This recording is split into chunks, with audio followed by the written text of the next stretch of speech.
So it takes a minute, and then it's going to prompt you for all of these things that you don't want to have to do. It will make you. Okay.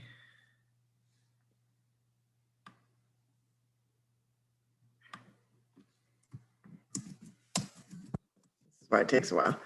So as people are joining us, we're just going live on Facebook. So we'll just be a minute here as we get the Facebook stream started. And hopefully people are able to join us. Okay, that's where I went wrong last time. Yep. So we are now live on Facebook, and we've got 25 participants on Zoom. Yay. Yeah. All right. So thank you for joining us today for Chebacco Chat with the director from the Beatrix Farrand Society and Garland Farm, Jenna Beaulieu. And I'm really excited to have you here with us today, Jenna, to talk a little bit about Beatrix Farrand. This is Chebacco Chat for the Mount Desert Island Historical Society that we're grateful for the sponsorship of Bar Harbor Bank and Trust as they continue to support this series. So thanks to them very much. And so Jenna, we are gonna pull up this slideshow here. Can you tell us a little bit about Beatrix Farrand? Who was she and what was her connection to this island? Well, thank you for inviting me to be on this Chebacco Chat. And I'm excited to talk about Beatrix Farrand. So she was born Beatrix Jones, that should say Beatrix Jones Farrand, 1872 to 1959. And she was a prominent landscape architect, as we would call her now, but she referred to herself as a landscape gardener.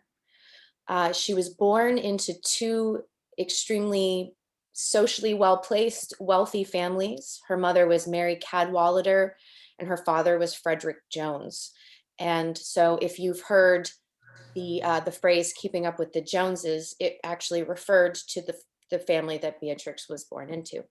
Oh, wow. So she had in her lifetime over 200 commissions with some extremely significant clients and many memorable locations. So some that might be recognizable to people that don't necessarily know her are Dumbarton Oaks, the Princeton campus, the Yale campus.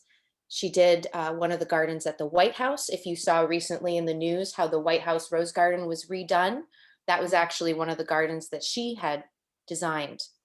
So not only was she incredibly talented and had a lot of skill in her field, she also had access to a lot of great connections because of the life that she was born into. So she was able to get a lot of wonderful commissions, and because of her sense of style, perfectionism, design, she was sought after and very well paid. So she was the first female professional landscape architect is the claim for her. And she was the first female founding member of the American Society of Landscape Architects. So how does she connect to MDI? Well, on the next slide, you'll see what's called Reef Point, which was her estate that her mother had built in 1883.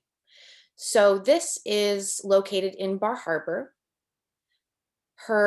She was about 11 years old when this was constructed. So it was at a very formative time in her life, and she got to see the grounds and the building go up.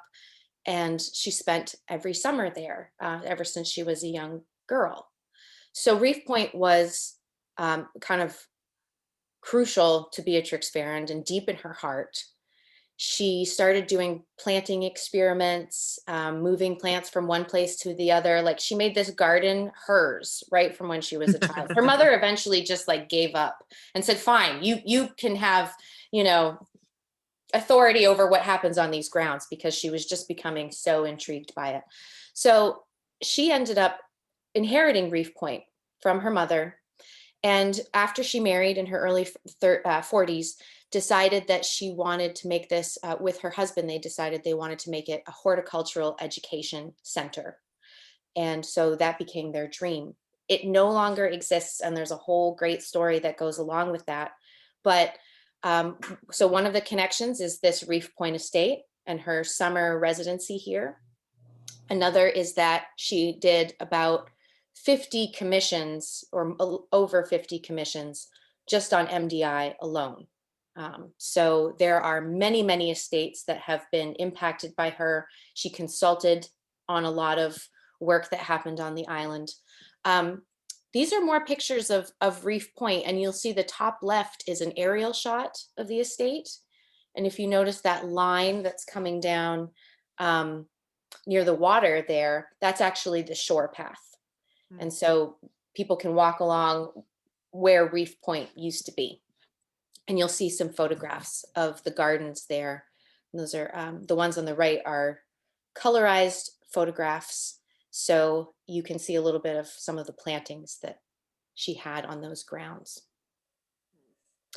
So another connection that she had to the island was these 50 commissions, 50 plus commissions. The one on the left is from the Carnarvon Lodge, and these grounds actually still exist, and they are a private garden now in Bar Harbor. So this was actually kind of a neighbor to Reef Point. It's a little bit farther down.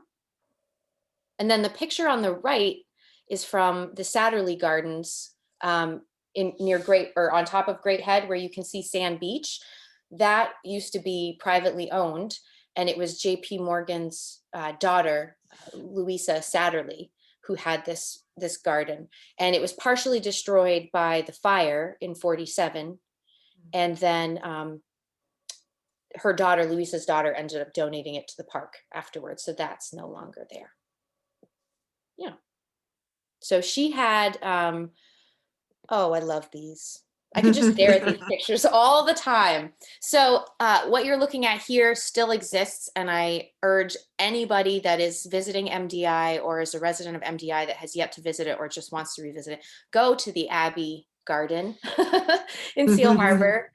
It is the Abbey, Aldrich, Rockefeller Garden. And the Rockefellers, when they lived in Seal Harbor, the wife, Abbey, she had her flower garden, and Beatrix designed it with her over decades, and they ended up kind of changing it over the years. In the right side picture, you see this portal, kind of moon gate type deal.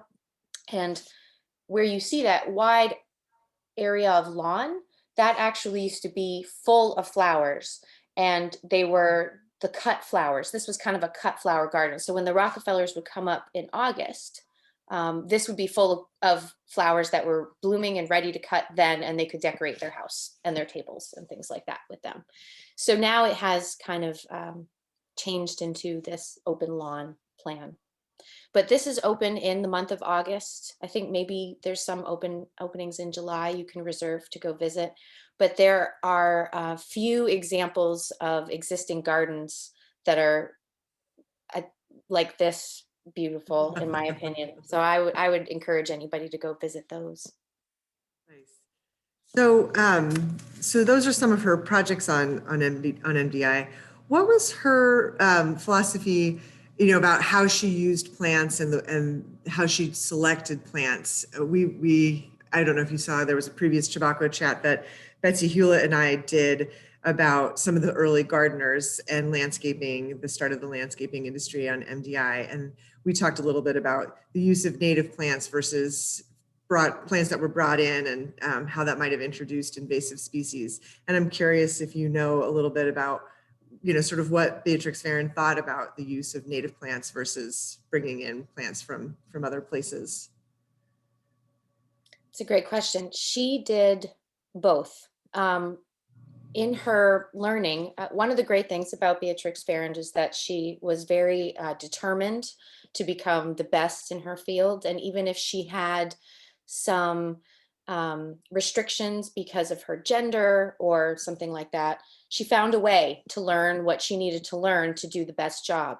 So if you go back one slide, actually. Yep. Perfect. You'll notice here that, for example, the spirit path on the left all of the plantings, that's all natural landscape that she's worked into the garden. In the picture in the left, you'll see like the ferns around the moon door, like native plantings that are enhancing a lot of this architecture that she worked into it. So she believed that you should be following essentially the intuition of the land, the landscape, and listening to that. And she very much respected science and experimentation and seeing what worked and what didn't. So if an exotic plant were to be brought in and it worked well in the garden and got along well with its neighbors and thrived, then to her, it belonged. And if it didn't, then don't waste your time with there's plenty of plants, but natives are obviously adapted to their environment and working within an ecosystem. And so they were crucial, and she was an advocate for native plantings. So some of the ways that she would do that is just by blending exotics and natives. She was known for having herbaceous borders, and she used a lot of native plants in her herbaceous borders. So in some of the images that you saw, you kind of just saw like these winding pathways and a lot of colorful, what looked like wildflowers on the side. That's all intentional. And so she did a lot of creating of vistas and used both native and exotic plantings to really create kind of paintbrush strokes of color on the edges there, which I always really appreciate. One of the examples of how well she knew, well, let me back up a little bit. So one of the reasons she knew her plants really well is that she took the time to just learn about every kind of plant. She had an herbarium that had over, I believe, 900 to 1,000 plus vouchers in the herbarium. And these were painstakingly collected from the Reef Point gardens, where she had all these beautiful botanical gardens and trial gardens. And then if you see these little labels in the bottom right corner of each voucher, it was specifically labeled where it was in the garden, so it could be compared to what other plants were next to it, how well it was faring in that space, with a lot of notation and all of that. So this is a blend of both the native and exotics, as I mentioned, but this is a crucial study resource now. And one of the great things is that we have over at Garland Farm, which I'll talk about in a little bit, is we have started recreating, printing these vouchers in a way that makes them look as 3D as if they were real, because the originals are kept at UC Berkeley in California. And so we're making them available to our visitors to look at those in our educational barn center, in our exhibit. So with all of that knowledge, she was kind of a force to be reckoned with. And then in the next slide, you'll see one of the things that I find most people will not know about her and will be most appreciative of. And these are pictures of the carriage roads. Now, when Rockefeller decided to build these carriage roads, which we know and love, they, weren't just there. You had to blast, you had to do some damage to the earth to create these roads. They cut through a lot of stone. There was a lot of, like I said, wounding done to the forest around the carriage roads. And Rockefeller obviously had the foresight to picture what they would look like when they were healed, but didn't quite know how to do that. And so he brought in, having had Beatrix working on the Abbey, Aldrich, Rockefeller garden that we were just looking at, he knew she was the real deal. And so she volunteered her time to consult with him and tell them what kind of plantings, what kind of trees and shrubs and mosses and ferns and all of those things to bring back to the edges of the road so that it looked like it just emerged out of the forest. And now, knowing that, whenever I'm on the carriage roads, it's like, what an amazing gift we were given, that somebody just knew this land and these plants so well, that they were able to heal those wounds that we had to temporarily create to make this really beautiful experience for all of us now, 100 years later. So If she didn't have a respect for native plants, she wouldn't have been the person to do this incredible job. And I appreciate the fact that she gave invoices to Rockefeller, even though she was volunteering her time, just to show that she was a professional, that she was doing this. But this was an in-kind donation. Okay, this was not. She wasn't just some hobbyist. That she was serious about this. She was excellent at her work. So Nice. we have her to thank for that. So you have the privilege of working with her legacy at Garland Farm. Can you tell us a little bit about what Garland Farm is and how it's connected to Beatrix Farrand? Yes. So Garland Farm is the secret garden of Bar Harbor, or Salisbury Cove. That's what I like to call it. So Beatrix lived at Reef Point, as we showed earlier, up until the 50s, and she was in her 80s. And her dream of that space becoming an educational center was not happening for many reasons. And she decided to deconstruct Reef Point and the estate, sell the estate. She wanted her archives, all of her reference library, to go to an educational institution that would use it for the purpose of teaching horticulture and landscape design. And so that's why it ended up at UC Berkeley. She knew that was the right place for it to get into the right hands, and they've done an amazing job with her collection so far. So as she was retiring now, she was in her 80s, her head gardener and caretaker were Amy and Louis Garland. So if that name sounds familiar, it's because Garland Farm was their home that they were retiring to. And so her staff was retiring. She was not going forward with Reef Point as planned. And so she decided to move here with them to spend her last years, which I just find the most beautiful story. Like, you have to really love, your working environment if you're willing to retire with your boss, like in the back apartment. And so they built Robert Patterson, who's an incredible architect. He ended up buying Reef Point from Beatrix Farrand and deconstructing it and taking pieces of it and using it to build this apartment suite on the back of Garland farmhouse. So there's a beautiful front door that came from Garland Farm. There's fixtures in the home, like the light fixtures, the moldings, the floor. So there's something quite magical about that space. It just holds this nostalgia. You can tell that it was really special to her, and it just carries that still. So she had a two kind of room suite. She was there with her longtime companion, Clementine Walters. Her husband, Max Farrand, had passed away about 10 years earlier before she moved here.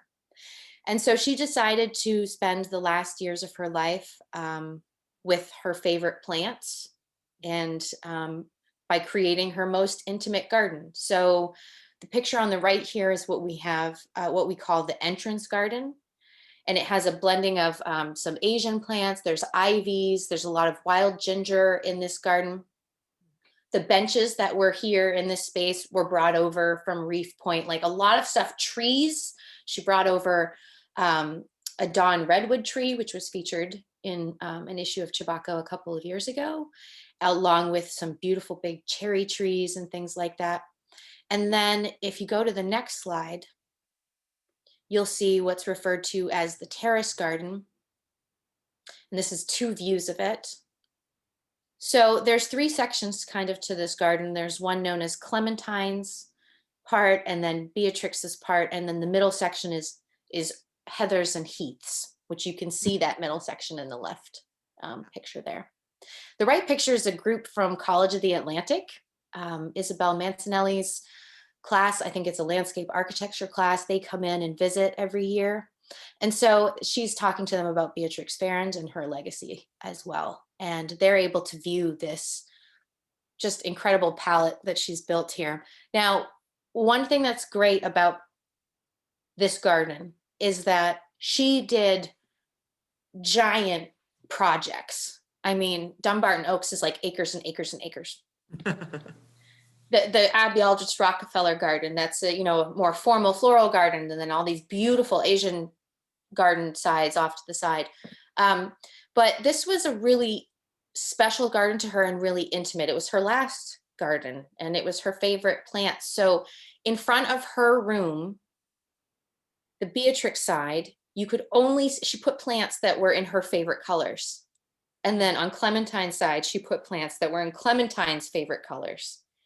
And the section of the home that is protruding out, that a part of the group is standing in front of, that makes it so you can't see the garden from the other side of the garden from your own room. So Beatrix couldn't see Clementine's like ugly yellow and reds. Oh, like, it's just a really well designed spot. So she ended up living there for the last 4 years of her life. She passed away in 1959.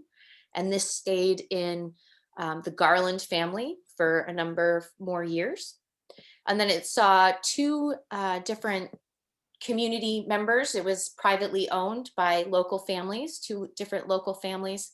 And then in 2003, the Beatrix Farrand Society was formed, and this house was being put on the market, and they wanted to restore the terrace garden and the entrance garden and the site and make it a historic site and honor Beatrix's legacy with this space that they could make open and available to the public. And so the terrace garden, this one pictured here, took 10 years to rebuild to get to this. It went from, I believe, 2003 to 2010, or maybe 11. So it's a long process. The entrance garden has been rehabilitated and is still in process. I mean, you have to think about, like, how do you rehabilitate a garden when a tree that was only 4 feet tall when it was here 50 years ago is now shading out an entire portion of a garden, and suddenly the plants there don't like shade, so they don't want to live there anymore. So it's a really, like, interesting to have a living collection is something that I have loved learning about and didn't have access to before in my previous work experience. So it's a treasure of a place. And I really encourage, in addition to the Abbey, Aldrich, Rockefeller garden, please come visit me at Garland Farm. Yeah. Well, it's an interesting question to think about the status of the gardens when the Beatrix Farrand Society took over the site.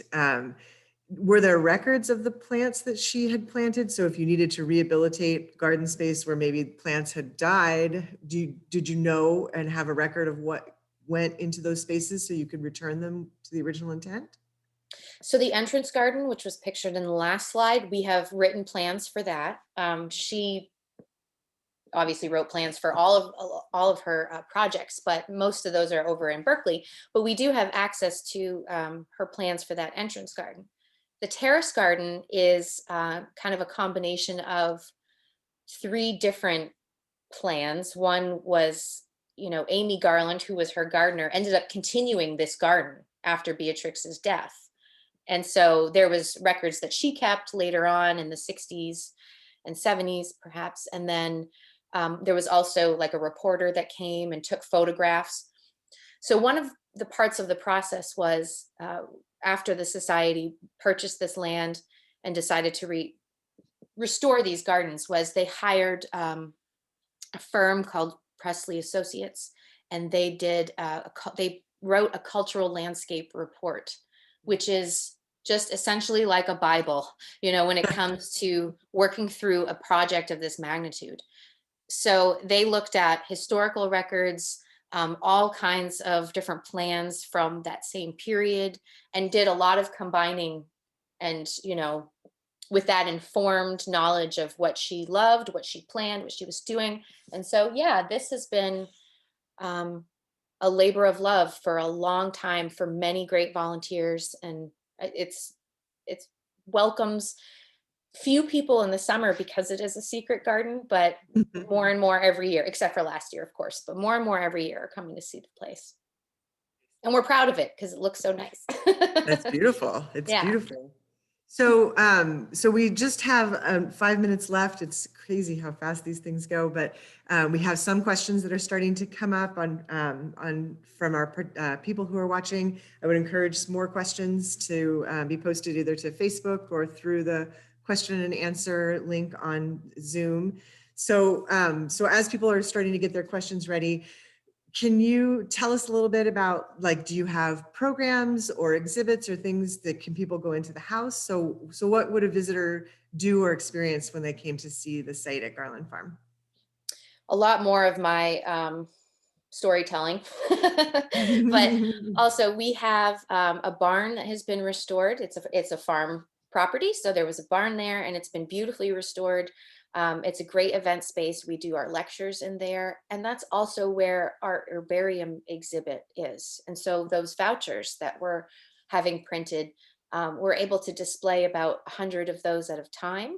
And so every year we have a new theme for our herbarium exhibit, and this year it's Maine native plants, and it's being curated by Patrick Kalina. If you know of the High Line project in New York, the beautiful High Line section that cuts through the city, he's that one of his projects, and so that he worked on. And so we have somebody with an incredible eye putting this exhibit together, so it's going to be awesome. And then we have speakers come, as I mentioned.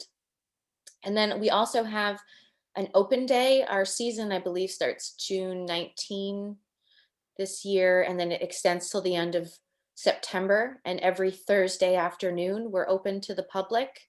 And I always make a joke, if you want to make plans for a bright, sunny event, plan it for a Thursday afternoon, because it seems like they're always gorgeous whenever I'm at Garland Farm. So it's not an easy place to find. So I'm trying to remedy that, because we don't want people to have a difficult time finding us. So. Good. Well, I'm going to go into, we've got a few questions and chat. Somebody says, we visited Garland Farm and the Rockefeller Garden some years back. Such a wonderful experience. Thank you for caring and resurrecting Garland Farm. And then questions, we've got, was the garden designed for Edgar T. Scott Chiltern's estate, I believe currently on the wall at Garland Farm, the first commission for Beatrix Farrand on MDI, or was it just among her commissions on MDI? I am not certain if it was her first or if it was among. I can't answer that with any certainty. She did, and you were right about it being on the wall, though. So one of the great things is Chiltern was one of those big, beautiful estates that was deconstructed like some of the others. And she rescued the verge boards from the roof and used them as sidewalls in her garden. So there's like these elaborately carved edges to the entrance garden, and there's one in the terrace garden. And those were things that she was repurposing. She was way ahead of her time in repurposing. Nice. We have compliments, stunning gardens. Carl Little shares that he saw a film a while back where there's a link in the question and answer to Beatrix Farrand Garden at hydepark.org film description. So we'll try to make that link available when we put this, the recording up. What's going on with the little greenhouse? Visited when the front garden was being put in. So wonderful to see it looking beautiful.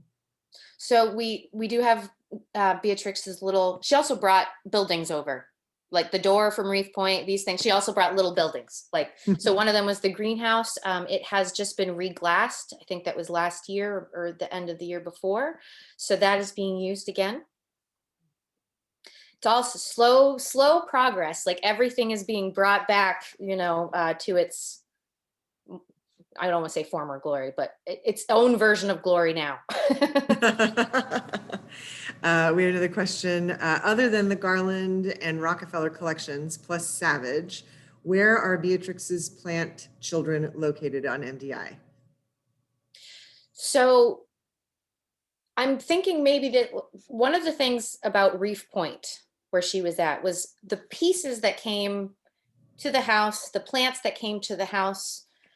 There's also plants that went to other places, and this might be what this question is referring to. So Charles Savage was he built Thuya Garden. He designed Thuya Garden and the Asticue Azalea Garden, and he took plants from Reef Point to build those gardens. He didn't want all that to go to waste, and so her plant babies ended up over there. When you did mention quickly, but we just had a clarifying question about Garland Farm open to visitors, so we open June 19th on Thursday afternoons. Yes, and we are also open by appointment. So anybody is welcome to email me. It's jenna@beatrixfarrandsociety.org. I can give you a special look around. I'd love to show people around more. And open days, it's a little harder to do that because we get more guests, but I'd love to meet anybody who wants to come check out the place. It's not at its best right now. It's just, Right you now, know, nothing on the island really is. it's just not at its best right now. Yeah. Wonderful presentation. We've got some nice compliments for you coming in. What is the soil preparation for the Heath and Heather garden? I have enjoyed being there several times.